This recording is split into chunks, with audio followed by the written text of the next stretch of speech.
পরিমাণ এলাকা আমাদের অন্তর্ভুক্তি হয়েছে, ওদেরও প্রাপ্তি ঘটেছে, আমাদের চেয়ে অনেক কম ল্যান্ড তারা পেয়েছে। কুষ্টিয়া ব্যাটালিয়নের অধীনে 40 পাড়া বিওপির যে দায়িত্বপূর্ণ এলাকা, বর্ডার এলাকা আছে, আপনারা দেখতে পাচ্ছেন। আমরা আজকে সাদা ফ্ল্যাগ দিয়ে মার্কিং করেছি। এটি পদ্মা নদীর একটা শাখা নদীর গতিপথ পরিবর্তিত হয়ে যাওয়ার কারণে আগে আমাদের ওই শাখা নদী বরাবরই এই জায়গাটাই আগে শাখা নদীটা ছিল, বরাবরই নদীর রেফারেন্স পিলারের মাধ্যমে আমাদের বাউন্ডারি পিলারটা মার্কিং করা ছিল। এটা আন্তর্জাতিক সীমারেখা এবং এটি হচ্ছে পরবর্তীতে আমরা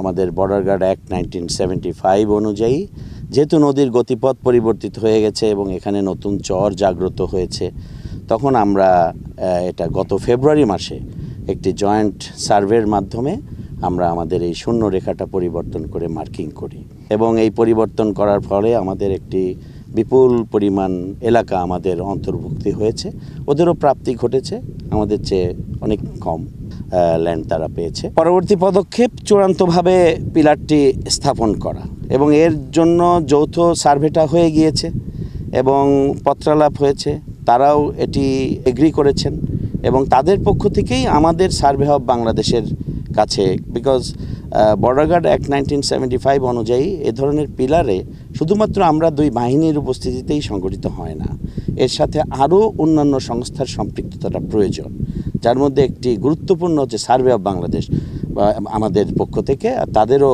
ইন্ডিয়ান সার্ভে টিম, তো তারা থাকবে। এটি কবে থেকে কার্যক্রম শুরু করবে সেটা নির্দিষ্ট করে তার ওই পূর্বের বর্ডার পিলার সংস্কারের পরপরই এই নতুন বর্ডার পিলার নির্মাণের কার্য শুরু করবে, আমরা আশাবাদ ব্যক্ত করছি। যেমনটি আমরা আগেও বলেছি, আবারও ব্যক্ত করতে চাই, আমাদের সীমান্তের 1 ইঞ্চি জায়গাও আমরা কাউকে ছাড় দিই। বিএসএফ, বিজিবি দুপক্ষই এখানে সৌহার্দ্যপূর্ণ সম্পর্ক বজায় রাখছে এবং আমরা সেভাবেই সামনে এগিয়ে যাচ্ছি।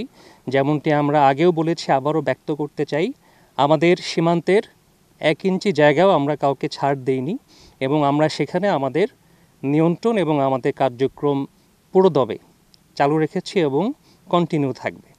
আমরা এভাবে আপনাদের সহযোগিতা চাইব এবং সাধারণ জনগণ আমাদের সাথে আছে। আমরা পারস্পরিক সৌহার্দ্যপূর্ণ সম্পর্কের ভিত্তিতে লোকালি এবং ইন্টারন্যাশনালি সব ক্ষেত্রেই আমরা আমাদের যে রেপুটেশন সেটা আমরা বজায় রেখে সামনে এগিয়ে যাব।